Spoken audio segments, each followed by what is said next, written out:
নমস্কার বন্ধুরা, মামনির রান্নাঘর স্পিরিটসফুডে আপনাদেরকে আবারও অনেক অনেক স্বাগত। আজকে নতুন আবার একটা রেসিপি নিয়ে চলে এসেছি। আজকের রেসিপি প্রচণ্ড গরম পড়ে গেছে, এই গরমের স্পেশাল ম্যাঙ্গো ফুটি বানিয়ে দেখাবো। পুরো ভিডিওটা আপনারা দেখতে থাকবেন, আশা করছি আপনাদের খুবই ভালো লাগবে। আর যে সকল বন্ধুরা আমার চ্যানেলে নতুন, অবশ্যই আমার চ্যানেলটা সাবস্ক্রাইব করে পাশে থাকবেন। আর যদি আমার এই ভিডিওটা ভালো লাগে অবশ্যই লাইক করে পাশে থাকবেন। চলুন তাহলে, এই যে ম্যাঙ্গো ফুটি বানানোর জন্য এতগুলো আম নিয়ে নিয়েছি আমি। এর মধ্যে দিয়ে পাকা পাকা আমগুলো কেটে নেব। হলুদ পাকা পাকা আম নিয়ে নিয়েছি, আর একদম দোকানের মতো করে ম্যাঙ্গো ফুটি বানাবো আজকে। প্রথমে আমটাকে ধুয়ে পরিষ্কার করে নেব।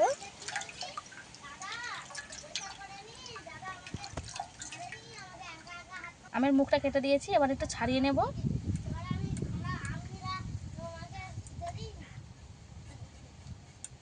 হালকা হালকা করে আমটাকে ছাড়িয়ে নিতে হবে।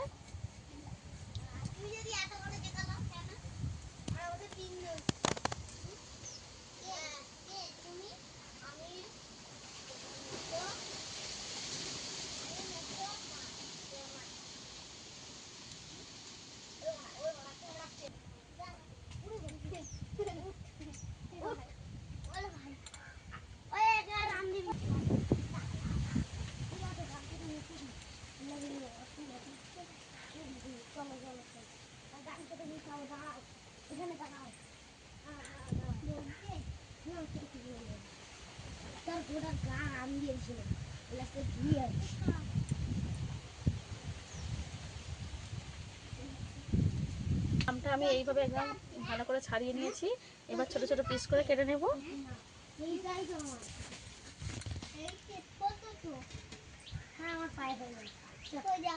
আমটা একদম পাকা সুন্দরভাবে এইভাবে ছোট ছোট করে পিস করে কেটে নেব।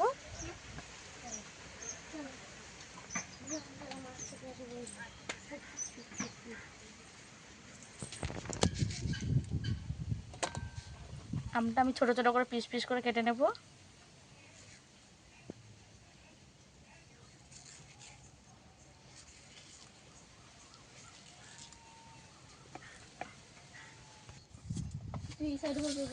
তবে এই আমটাকেও ছাড়িয়ে নেব। এখানে আমি আমগুলো পিস পিস করে কেটে নিয়েছি। আমার কাঁচা আম লাগবে, সেটাকেও কেটে নেব, কিন্তু আমার পুরো আমটা লাগবে না, আধখানা হলেই হয়ে যাবে।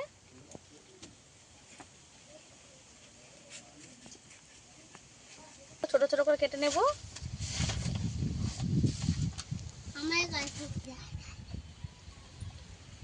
আরও একটু কাঁচা আম দিয়ে দিয়েছি।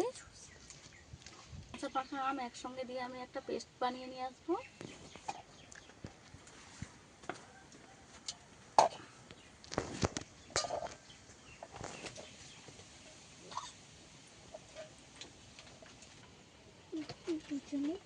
মিক্সচারে সব দু রকম আম একসঙ্গে আমি পেস্ট করে নিয়ে আসবো।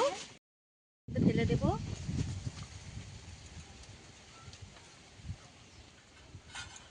ধুয়ে একটু জল দিয়ে দেবো। একটু জল দিয়েছি, উনুনটাকে ধরিয়ে নেব।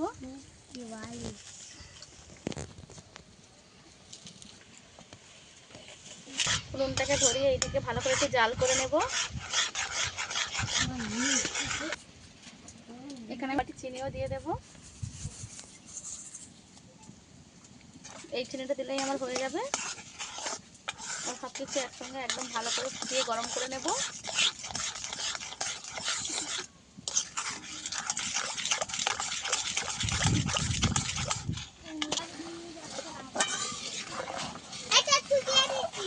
এটা ভালো করে ফুটিয়ে নিতে হবে। ম্যাঙ্গো ফুটি এইভাবে বানিয়ে কড়াই গরম করে রেখে দিলে এটা সারা বছর ধরেও রেখে অল্প অল্প করে ফুটি বানিয়ে খেতে পারবে। ওদের জন্য অল্প একটু লবণ,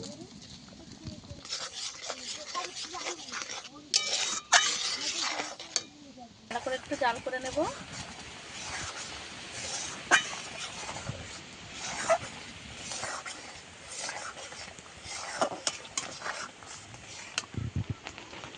এইভাবে ভালো করে একটু পাক করে নিয়েছি, আরও একটু পাক করে নেব। ফুটি নেওয়ার পরে কালারটা একটু চেঞ্জ হয়ে গেছে।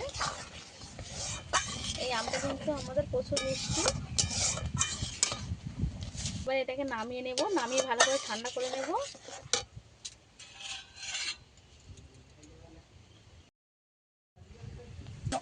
এবার এটাকে অনবরত নেড়ে চেড়ে ঠান্ডা করে নেব। প্রচণ্ড গরম। ম্যাঙ্গো পুটিটা গরমটা এবার ছেঁকে নেব।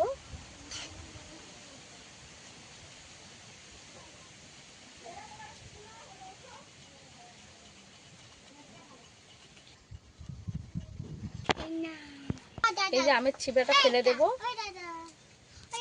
এই যে আমি ছেঁকে নিয়েছি, এই ছিবড়াটাকে ফেলে দেব।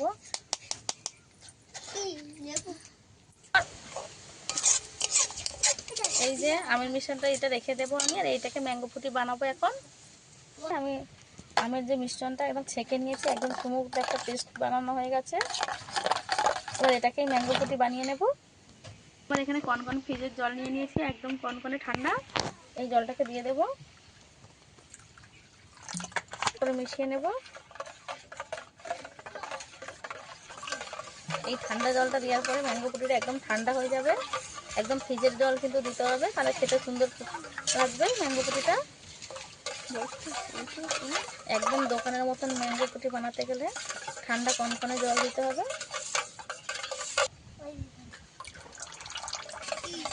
খাবি যে ম্যাঙ্গো পুটি? খেতে খাবো। এই যে ম্যাঙ্গো পুটিটা ঢেলে নেব গ্লাসে।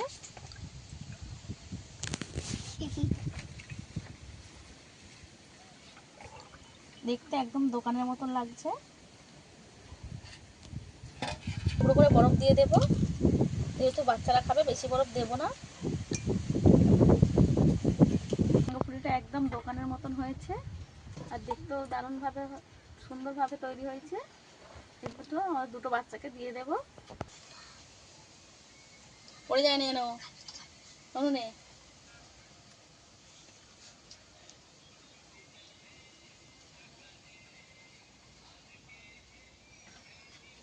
না কেমন হয়েছে?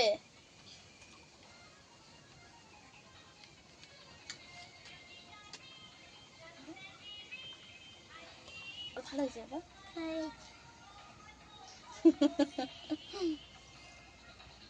খাবিনি বোন? না ম্যাঙ্গো পুরিটা খাবিনি কেন? দিয়ে দে না, ভালো হয়নি তো। আপনাদের কেমন লেগেছে অবশ্যই কমেন্টে জানাবেন। আর আমাদের বাচ্চারা তো খেলো, আপনারা দেখেই বুঝতে পারছেন ম্যাঙ্গো পুরিটা কেমন হয়েছে। আমার এই রেসিপিটা যদি আপনাদের ভালো লাগে অবশ্যই লাইক করে আমার পাশে থাকবেন। লাইক সাবস্ক্রাইব করতে একদম ভুলবেন না।